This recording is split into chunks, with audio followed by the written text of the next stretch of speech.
Welcome back to Wigscape with Amy Gibson. So why is it important to know the measurement of your head? Well, if you're going to go shopping for a wig, I believe in being prepared. This way you have a better idea when you're walking in to ask exactly for what you're looking for. You don't want to spend your time picking out wigs that are in a large when your size is, petite medium, okay? Now most wigs come in the average size of 22 inches. A large is usually a little bit 22 and a half. Usually if it's a petite medium, it's somewhere in the vicinity of 20 to 21, sometimes 21 and a half, but usually it's that 20 to 21 measurement. So everyone says, well, how do I do that? It's really super simple.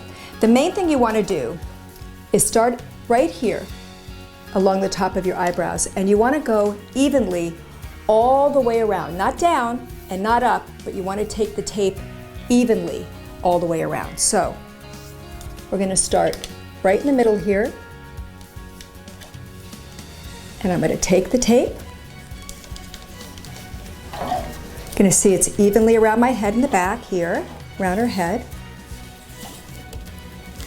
Now you see, she's a 20 and a half, okay?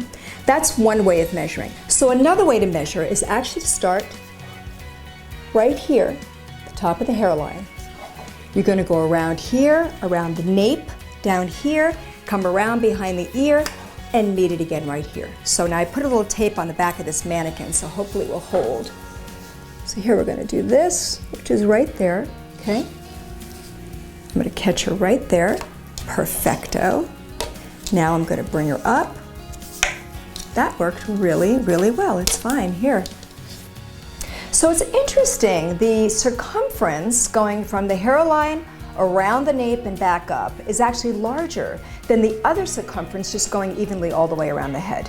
That's a really good thing to know, because when you're buying a wig, you want to make sure you have enough room back there. And hand-tied pieces are great for that too, because they stretch with you, okay? The other way to measure, when you're doing temple to temple, you're going to go from your temple here, across the front of the hair like that, to the temple. So as you can see, that's an 11, okay?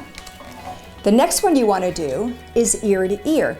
Now I always make room for little sunglasses, so if you are going to be measuring, put your eyeglasses on and measure from the top of the glass. So don't go down on the ear, measure just a little bit above to give yourself enough room. So if you notice, I'm doing it just above the ear, okay? Usually like a quarter, an eighth of an inch on either side gives you enough, depending on how thick the eyeglass frame is. One of the most important measurements, so that's called ear to ear. This one is called front to nape, and this is very important. You go right to the front of your hairline, down to about here. Basically, it's where your head goes back, that's the nape. If you go lower than that, you're going to have a wig hanging down your nape, which is not what you want. You want it just, I'm going to show you where mine is. See, mine sits right there. That's exactly where it should sit. That is the way a perfect wig sits. That's front to back. So now we've done circumference, we've done temple to temple, we've done ear to ear. The next one that's important, you may have to have a friend do this for you, is the occipital.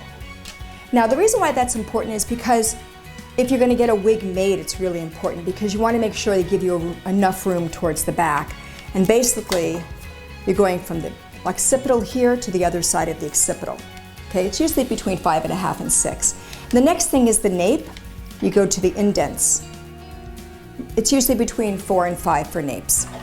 If anything is smaller than a 4, you're going to have a problem because you really need to be able to cover enough to give you security.